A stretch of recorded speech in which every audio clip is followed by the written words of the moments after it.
সবাইকে আমার প্রণাম জানাই। ভগবানের জীবনী দ্য গ্রেটেস্ট দ্বিতীয় খণ্ড থেকে আলোচনা চলছে। আজকের যে বিষয় সেটা হচ্ছে পঞ্চকোষ। আমাদের ভেতরে 5টা কোষ আছে বা আবরণ আছে।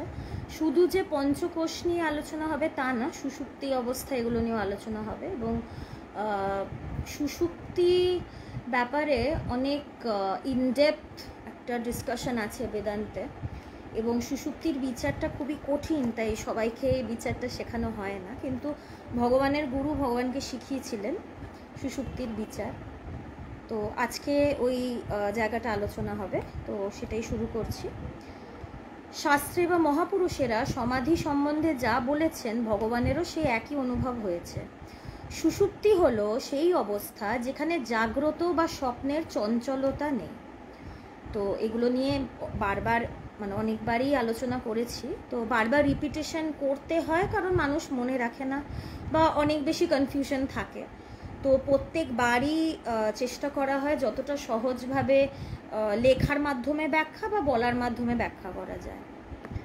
তো আমরা 3টে অবস্থার মধ্যে দিয়ে থাকি: জাগ্রত, স্বপ্ন, সুষুপ্তি। সুষুপ্তি অবস্থা হলো যেখানে একদম ডিপ স্লিপ। তো আরেকটা যেটা আমাদের স্বপ্নাবস্থা, সেখানে স্বপ্ন দেখি আমরা, সেটাকে সত্য বলেই ভাবি। কিন্তু সুষুপ্তি অবস্থা, সেখানে কোনো স্বপ্ন থাকে না, একদমই কোনো অ্যাক্টিভিটি নেই। সে আমার শরীরের নেই, আমার মনেরও নেই, বুদ্ধি অহংকার কোনো কিছুরই অ্যাক্টিভিটি নেই। সেখানে জাগ্রত বা স্বপ্নের চঞ্চলতা নেই। জাগ্রত অবস্থায় আমরা সবসময় চঞ্চল, কারণ জাগ্রত অবস্থা আমাদের মন ভীষণভাবে কাজ করে, এবং আমাদের মন বলতে সেখানে হাজার চিন্তা, বহু চিন্তা। তো এই জন্য আমাদের মন ভীষণ চঞ্চল জাগ্রত অবস্থায়। এবং স্বপ্ন অবস্থায় আমাদের একটা চাঞ্চল্য থাকে, কারণ স্বপ্নটা আমরা সত্যি বলে ভাবি।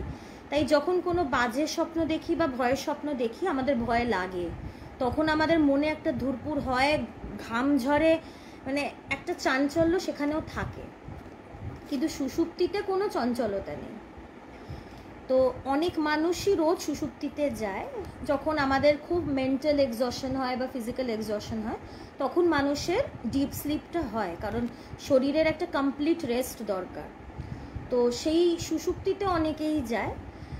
এটাও হয়, হয়তো আমরা বলি না যে আমি খুব লাইট স্লিপার, আমার খুব কাঁচা ঘুম, বা আমি চট করে আমার ঘুম ভেঙে যায়। তো সেটা না, আমরা 8 ঘন্টা ম্যাক্সিমাম ঘুমাই। তো সে 8 ঘন্টার স্প্যানে আমাদের সুষুপ্তি স্বপ্ন মিলিয়ে মিশিয়ে চলতে থাকে। শুধু যে সুষুপ্তি বা শুধু যে স্বপ্নাবস্থা তা নয়, ঘুম কখনো গাঢ় হয়, কখনো হালকা হয়। তো এখন এগুলো সব আলাদাই আলোচনার। স্বপ্নর অ্যানালিসিস করতে তো আমি এখানে বসিনি, আমি বেদান্ত আলোচনা করছি। তো for the sake of easy understanding আমি কথাগুলো বলছি। তো সুষুপ্তি অবস্থায় কিন্তু কোনো চঞ্চলতা নেই। কিন্তু সুষুপ্তি অবস্থাটাকে আমি যদি আধ্যাত্মিক ভেবে গুলিয়ে ফেলি, তাহলে কিন্তু বিপদ। এখন ধ্যান করতে করতে আমাদের একটা এরকম অবস্থা হয় যে ভেতরে কোনো চিন্তা নেই বা ভীষণ কোনো চঞ্চলতা নেই। আর সুষুপ্তিতেও কোনো চঞ্চলতা থাকে না, কিন্তু দুটোর মধ্যে পার্থক্য কিন্তু আছে দুটো অবস্থায়। মন সেখানে বিক্ষেপ রহিত, স্থির। সুষুপ্তিতে মন স্থির, মনের অ্যাক্টিভিটি থাকে না বলে আমরা কোনো স্বপ্ন দেখি না। স্বপ্নাবস্থায় মনের অ্যাক্টিভিটিটা থাকে, তো সুষুপ্তিতে সেই অ্যাক্টিভিটিটা বন্ধ হয়ে যায়। তো মন তখন স্থির হয়, তো সেখানে কোনো বিক্ষেপ নেই। আমাদের জাগ্রত অবস্থায় কি বিক্ষেপ, মন একটা থেকে আরেকটা, আরেকটা থেকে আরেকটায় যায় গিয়ে। একটা বাদর যেমনি এক জায়গায় স্থির বসতে পারে না, সে এক ডাল থেকে আরেক ডাল ছুটছে, আমাদের মনটাও কিন্তু সেরকম। কিন্তু সুষুপ্তিতে সেটা হয় না। সুষুপ্তি জাগ্রত বা স্বপ্নাবস্থার চাঞ্চল্য থেকে বিশ্রামের স্থান। তো এখন ঈশ্বর এমনভাবেই তৈরি করেছেন পুরো সিস্টেম, আমাদের যদি শুধু স্বপ্ন অবস্থা থাকতো, তাহলে তো স্বপ্ন দেখেও আমাদের যে চাঞ্চল্য, সেটা আমাদের কমপ্লিট রেস্টের থেকে আমাদেরকে দূরে রাখতো। তাই এই আরেকটা অবস্থা ঈশ্বর আমাদের দিয়েছেন, যে সুষুপ্তি অবস্থা। এখানে কমপ্লিট রেস্ট, কোনো রকম চঞ্চলতা এখানে নেই। আর এই সুষুপ্তির জন্য আমরা ভীষণভাবে আগ্রহী। আমরা কিন্তু কমপ্লিট রেস্টই চাই রাত্রে, যে এমনভাবে ঘুমাবো যে কোনো হুঁশই থাকবে না। এখন যদি ঘুমাতে না পারি সারা রাত, আমাদের খুব কষ্ট হয়। আমাদের যাদের ইনসমনিয়া আছে আমরা ডাক্তার দেখাই, আমরা ওষুধ খাই, কিন্তু যদি শুধু স্বপ্নই দেখতে থাকি তাহলে সেখানেও তো আমার কমপ্লিট রেস্ট হচ্ছে না। স্বপ্ন দেখে আমার আনন্দ, রাগ, দুঃখ এগুলো তো সব আমার ভেতরে চলছে, তো সেটাও কিন্তু আমাকে কমপ্লিট রেস্ট দেয় না। সকালে উঠে দেখবো একটু ক্লান্তি রয়েছে, ঘুমটা কমপ্লিট হয়নি এরকম মনে হচ্ছে, আর একটু ঘুমাতে পারলে ভালো হয়। সারাদিন একটা একটা গ্রাজি ফিলিং, একটা খিচখিচে ভাব থাকে। কিন্তু সুষুপ্তি মানে কমপ্লিট রেস্ট, আর এই কমপ্লিট রেস্টটাই আমাদের দরকার, যেখানে কোনো চঞ্চলতা আমাদের থাকবে না। আধ্যাত্মিকতা কি করে, আমরা তো সবসময় সুষুপ্তিতে থাকতে পারবো না, আমাদের কাজ আছে, আমাদের অনেক অ্যাক্টিভিটি আছে, খালি রাত্রিটুকুটাই আমার সময় সুষুপ্তিতে যাওয়ার। সারা দিনটা আমাদের চঞ্চল হয়ে কাটাতে হয়। আমি যদি মনে করি যে আমি অফিসে বসে বসে সুষুপ্তিতে যাব, তাহলে পরের দিনই আমাকে সেই অফিস থেকে বেরিয়ে যেতে হবে। বস বলবে এবার অনেক হলো, তুমি ঘরে গিয়েই বরঞ্চ সুষুপ্তিতে যাও, অফিসে তোমাকে আসতে হবে না। তো এই জন্য আধ্যাত্মিকতা কি করে, জেগে থেকে আমি যেন একদম নিস্তরঙ্গ, চঞ্চলহীন, শান্ত যেন থাকতে পারি। এইটা আধ্যাত্মিকতা এই কাজটাই করে। আমাকে রাত অবধি অপেক্ষা করতে হবে না, যে কখন রাত আসবে, কখন আমি সুষুপ্তিতে যাব, কখন আমি কমপ্লিট রেস্ট পাবো, কখন আমার একদম চিন্তাশূন্য স্থির অবস্থা আসবে। তো আধ্যাত্মিকতা প্র্যাকটিস করলে কি হয়, অপেক্ষাটা করতে হয় না। আর এটার তো কোনো গ্যারেন্টি নেই যে আমার রোজ রাত্রে সুষুপ্তি হবে বেশিরভাগ টাইমটা। বললাম না, ঘুম কখনো গাঢ় হয় কখনো হালকা হয়। ইন ওয়ান নাইট স্লিপ, একটা রাত্রে এই গাঢ় হালকা এগুলো চলতে থাকে। সব সময় যে আমি ডিপ স্লিপে আছি তা কিন্তু নয়। কোনো গ্যারেন্টি নেই যে আমি রাত্রে গিয়ে বিছানায় শুয়েই আমি ঘুমিয়ে পড়বো। কিন্তু আধ্যাত্মিকতা কি করে, রাত অবধি অপেক্ষা করতে হয় না। আমি জেগে থাকি, আমি স্বপ্নাবস্থায় থাকি, আমি যেই অবস্থাতেই থাকি, আমি নিস্তরঙ্গ থাকবো, সবসময় আমি রেস্টেই থাকবো, খালি রাত্রে শোয়ার অপেক্ষা করব না। I will be at rest all the time. আর আধ্যাত্মিকতা যেটা করে সেটা হচ্ছে গ্যারেন্টিড তুমি রেস্টে থাকবে। সেই অবস্থাটা ভেঙে যাবে বা তুমি এখন রেস্টে আছো 2 মিনিট বাদে চঞ্চল হয়ে যাবে তা না। নিজেকে জানলে, সেই সত্যকে জানলে, আধ্যাত্মিকতার যেটা উদ্দেশ্য সেটা যদি কমপ্লিট হয়, you will be at rest all the time. তাই মহাপুরুষদের আসল বিশ্রাম হচ্ছে সমাধি, ওইটাই তাদের বিশ্রাম। এই জন্য দেখবো যারা যোগী, যারা মহাপুরুষ, তাদের ঘুম নেই, তারা দিনের পর দিন বিনা ঘুমে কাটিয়ে দিতে পারে। আমরা তো ভাবতেই পারবো না, শরীর খারাপ করবে হাসপাতালেই ভর্তি হয়ে যাব, তাদের দরকার হয় না, কারণ তারা সবসময় বিশ্রামেই রয়েছে।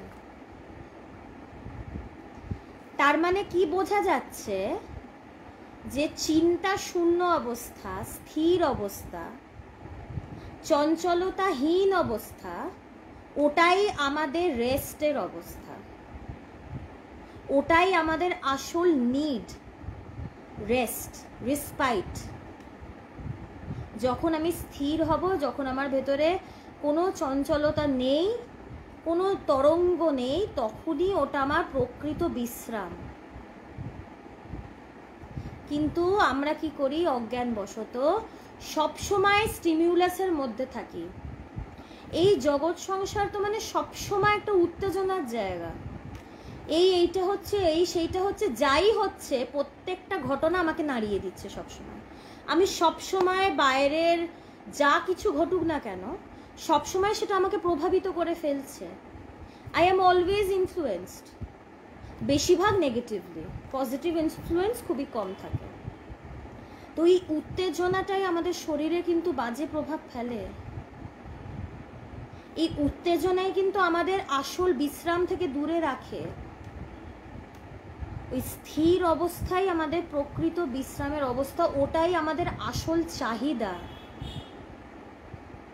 এটা আমরা জেনেও কিন্তু বুঝি না। আমরা জানি ডিপ স্লিপ কতটা মানুষের জন্য দরকার আর কতটা সেটা মানুষ চায়, কিন্তু এইটা বুঝি না। এইটা যদি আমার জেগে থেকেও থাকে তাহলে আমি কতটা আনন্দে থাকবো।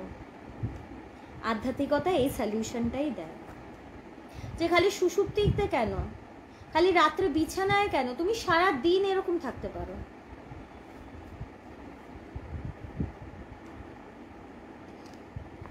তাই এইটাই হচ্ছে বিশ্রাম। ঠিক ঠিক।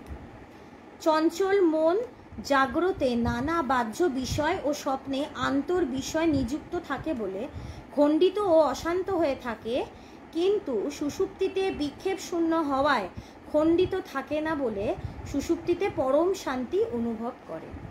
তো ডিফারেন্সটা বলছে যে স্বপ্নাবস্থায় কি হয়, জাগ্রত অবস্থায় কি হয়, সুষুপ্তিতে কি হয়। তো বলছে যে জাগ্রত অবস্থায় আমাদের মন চঞ্চল থাকে, মনে হাজারটা চিন্তা আসে যায়। তো আমাদের সবসময় মনটা জাগ্রত অবস্থায় বাহ্য বিষয়ের ওপরে থাকে, বাহ্য বিষয়কে ধরে থাকে। বাইরে যা যা আমরা দেখি সেটাকে আমরা ধরি। এবং যখন আমরা ঘুমাই, স্বপ্নাবস্থায় যখন যাই, যখন আমরা স্বপ্ন দেখি, তখন আমাদের সাবকনশিয়াস মাইন্ডে যে বিষয়গুলো থাকে সেইটা উঠে আসে, সেটাকেই আমরা স্বপ্নরূপে দেখি। তাই এমন এমন স্বপ্ন দেখি যেটার কোনো লজিক নেই, বা স্বপ্নে এমন কাউকে দেখলাম যাকে আমি এই লাইফ টাইমে দেখিনি, বা এমন কিছু একটা হলো আমার স্বপ্নে যেটা আমার সাথে আগে ঘটেনি। তো এগুলো খুব মিস্টিরিয়াস। তো আমাদের সাবকনশিয়াস মাইন্ডে পুরনো পুরনো সংস্কারের দরুন যেগুলো থাকে সেগুলোই আমরা স্বপ্নরূপে দেখি। তো সেখানে আমাদের ভেতরের বিষয়গুলো কিন্তু থাকে, মন সেগুলোকে ধরে। তো এই যে এক একটা বিষয় ধরছে, এখানেই তো মনটা ডিভাইড হয়ে যাচ্ছে। চাকরিতে মন, সংসারের বাড়ির এতে মন, কিছু একটা প্যাশন আছে সেই দিকে মন, খণ্ডিত, অলওয়েজ ডিভাইডেড।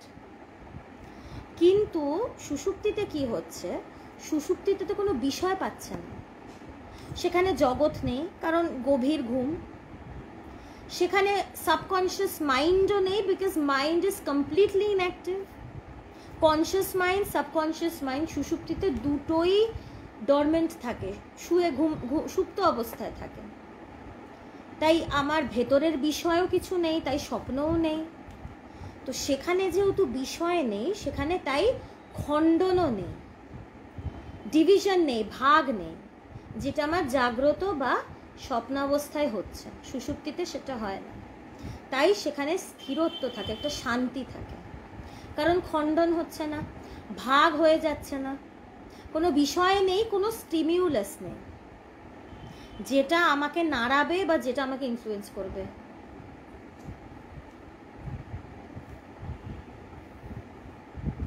সেই জন্যে কাউকে কাঁচা ঘুম ভাঙিয়ে দিলে সে ক্ষেপে ওঠে।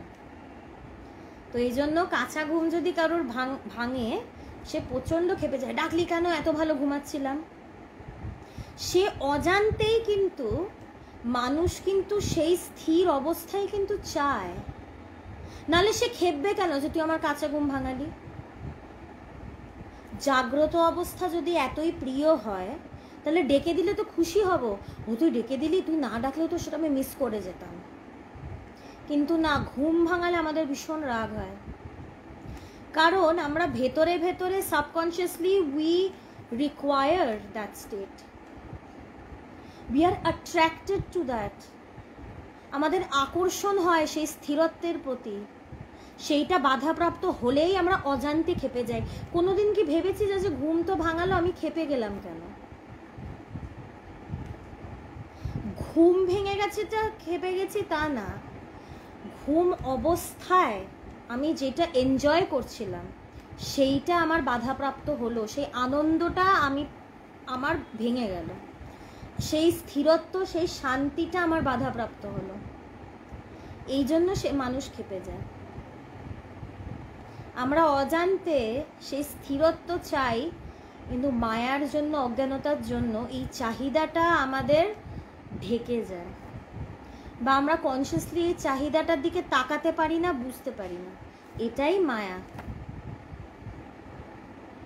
কিন্তু আধ্যাত্মিকতা এই প্রবলেমে রুটে যায়, সে আমাদেরকে বোঝায় যে এইটা তোমার দরকার, আসলে তুমি বুঝতে পারছো না, ইগনোরেন্স, অজ্ঞানতার জন্য তুমি বুঝতে পারছো না।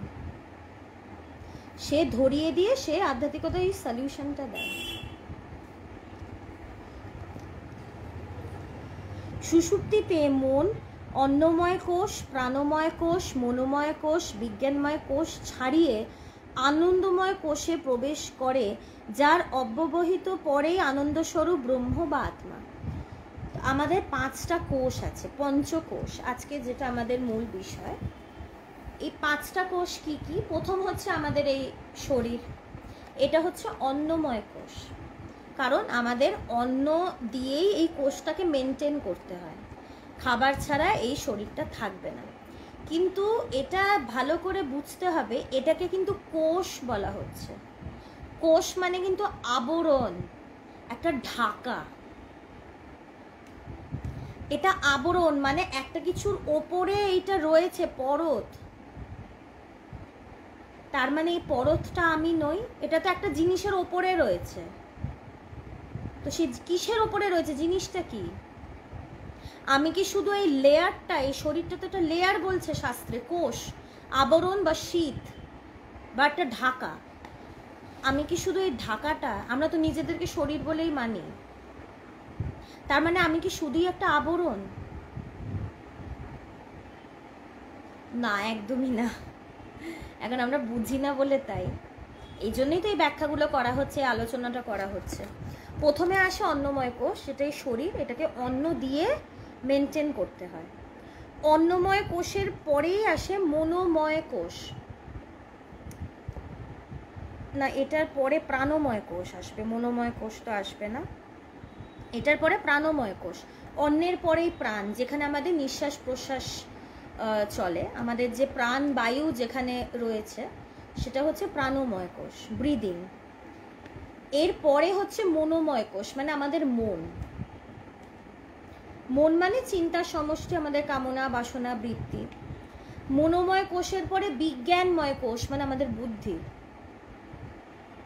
তারপরে হচ্ছে আনন্দময় কোষ, এবং আনন্দময় কোষ মানে যেখানে একটা আনন্দ পাওয়া যায়। কারণ কি বলছি, আনন্দময় কোষের পরেই হচ্ছে সেই ব্রহ্ম বা আত্মা, এই হচ্ছে সেই আসল বস্তু, সেই ব্রহ্ম বা আত্মা। এইটার ওপরে 5টা পরত পড়ে, 5টা কোষে এই বস্তুটা ঢাকা, যার জন্য এটাকে আমরা দেখতে পাই না, বুঝতে পারি না। আমরা অন্নময় কোষ ওপরের পরতটা নিয়েই মাতামাতি করি, ওইভাবেই মরে যাই, পরের পরতগুলোকে দেখিও না, বুঝতেও পারি না।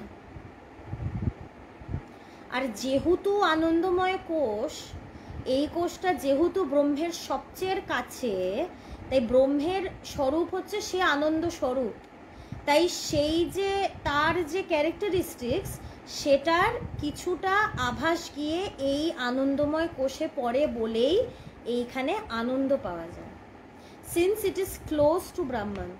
এখন সূর্যের মানে সবচেয়ে কাছে হচ্ছে মার্কিউরি, এই গ্রহটা সবচেয়ে কাছে, তো ওইখানের তাপ তো ভয়ঙ্কর থাকবে।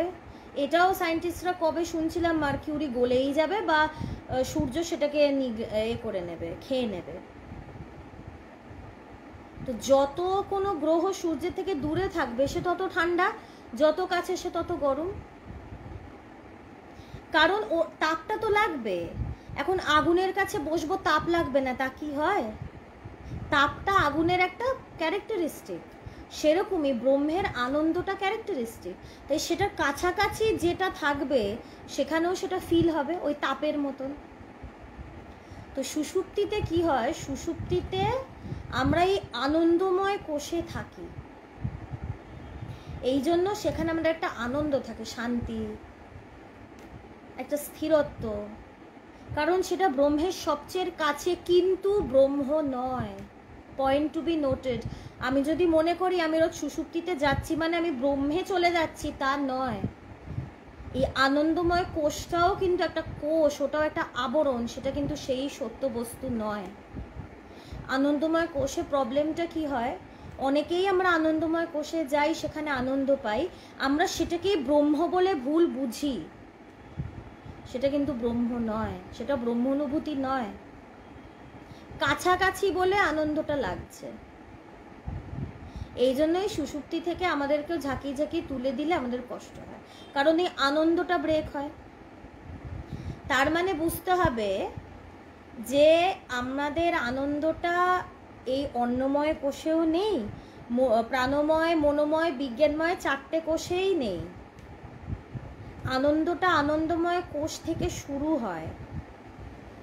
তাহলে এই আগের 4টের কোষ নিয়ে যে আসক্ত থাকি, সেটা কেন থাকবো? নাহলে তো বলতো আমরা অন্নময় কোষে থাকলে, এই শরীরে নিয়ে থাকলে, শরীরের মধ্যে থাকলেই আমরা আনন্দে থাকতে পারি, সেটা তো বলছে না। আর আমরা তো নিজেদের লাইফ দিয়েই দেখছি যে সুষুপ্তিতেই আমাদের আনন্দ। জাগ্রত অবস্থা আনন্দ হলে তো সবসময় জেগে থাকতে চাইতাম, কিন্তু কি না ঘুমাতে চাই, ঘুমাতে চাই। ঘুম না হলে ছটফট করি।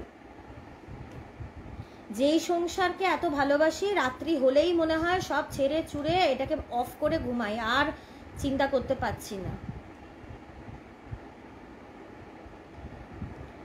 তো এটা বুঝতে হবে যে বাকিগুলোতে আমার শান্তি আনন্দ নেই। অন্নময়, প্রাণময়, মনোময়, বিজ্ঞানময় 4টেতেই আমার আনন্দ নেই। থাকলে তো আর আনন্দময় কোষের আলাদা প্রয়োজন হতো না, বা সেখানে যেতেও হতো না। তো সুষুপ্তিতে আমরা আনন্দময় কোষে থাকি এবং আনন্দ উপভোগ করি। আর একটা কারণে অনেকে মনে করে তো যে ওটাই ব্রহ্ম। আর একটা কারণে বিচারটা কিভাবে করব যেটা ব্রহ্ম নয়। বারবার বলি, ব্রহ্ম সেই চরম অবস্থা, চরম সত্য, সেখানে এক ছাড়া দ্বিতীয় কোনো বস্তু নেই।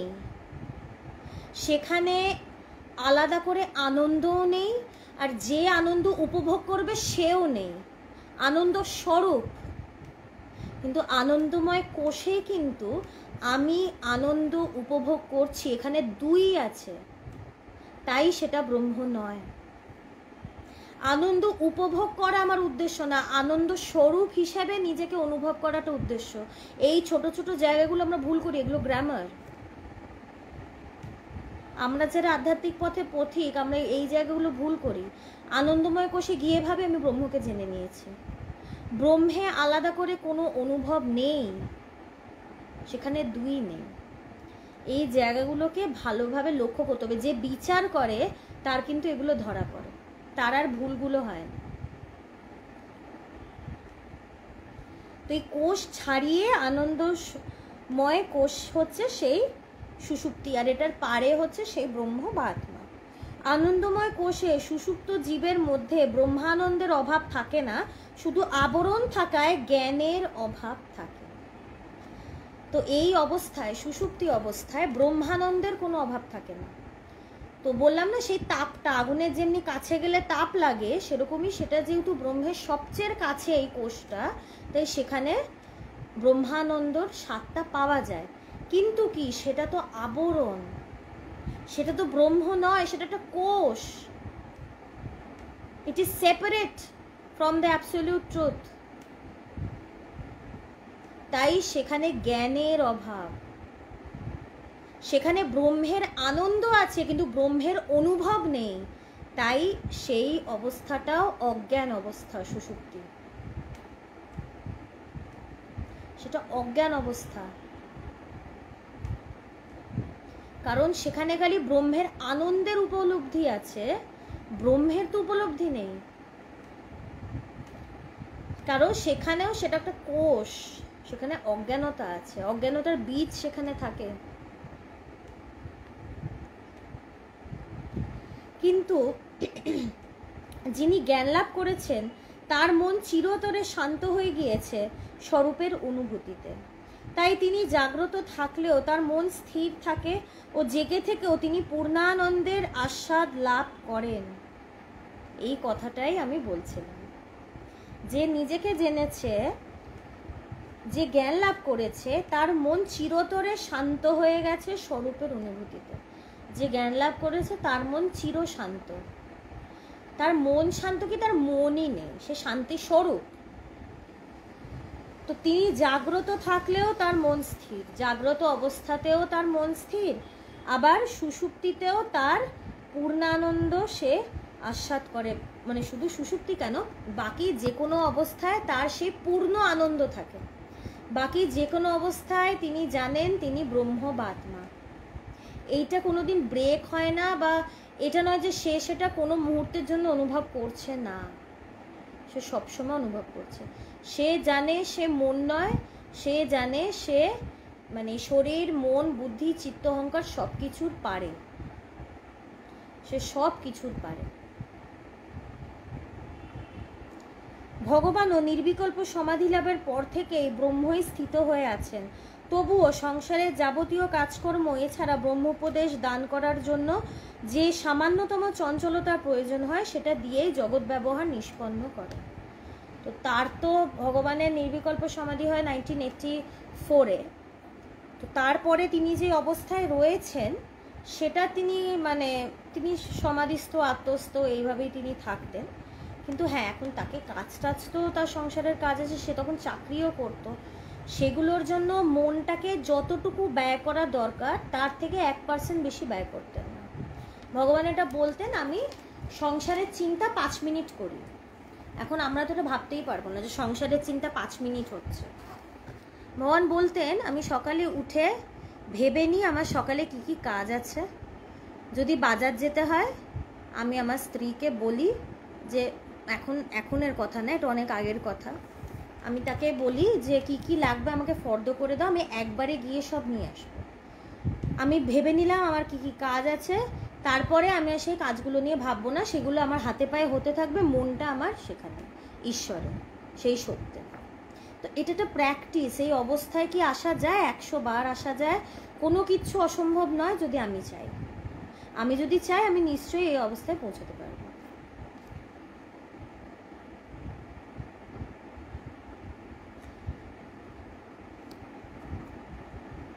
তবুও প্রত্যেক দিনই কোনো না কোনো সময় অন্তরের অন্তঃস্থল থেকে এক তন্দ্রার ভাব, এক অসামান্য আকর্ষণ তাকে টেনে শুইয়ে দেয়। তো এর আগের যে লাইনটা ছিল যে যতটুকু সামান্যতম চঞ্চলতার প্রয়োজন সেইটুকু দিয়ে তিনি জগৎ ব্যবহার করেন। এখন আমাদের সমস্যা হচ্ছে আমাদের যতটুকু প্রয়োজন 10%, আমরা চঞ্চল হয়ে যাই 1000%। মানে হয়তো অত দুশ্চিন্ত অত চঞ্চল না হলেও হবে, কিন্তু আমরা হয়ে যাই habit, because of our habit it's become a tendency for us. নিজেকে কিছুতেই শান্ত এক জায়গায় দাঁড় করিয়ে রাখতে পারি না, টালমাটাল অবস্থা হয়েই যায়। কিন্তু এই জন্যই তো আধ্যাত্মিকতা এই জন্যই দরকার। তো প্রত্যেক দিন কি হয়, যতই ভগবানের কাজ থাকুক, যতই তার মানে কিছু প্রবলেম হোক, কিছু হোক, কোনো অ্যাক্টিভিটি থাকুক, পুরো দিনে কোনো না কোনো সময় তার ভেতর থেকে একটা টান তিনি ফিল করেন এবং সেটা তাকে টেনে শুইয়ে দেয়। এই টান হচ্ছে সেই ব্রহ্মেরই টান।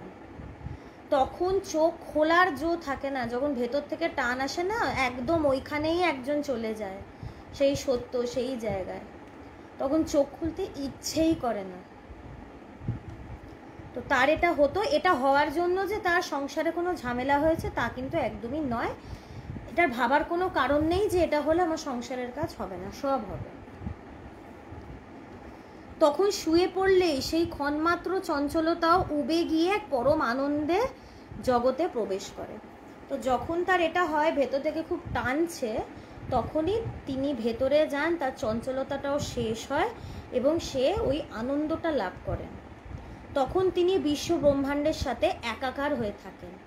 এখানে যে তিনি মানে আনন্দ পাচ্ছেন মানে যে আনন্দময় কোষে সুষুপ্তিতে গিয়ে পাচ্ছেন তা নয়, তিনি এটা সমাধিস্থ হয়ে সেই ব্রহ্মের সাথে একাকার হয়ে সেই আনন্দটা পাচ্ছেন, কারণ সেটা স্থির, চঞ্চলতা রহিত, চিন্তা শূন্য অবস্থা।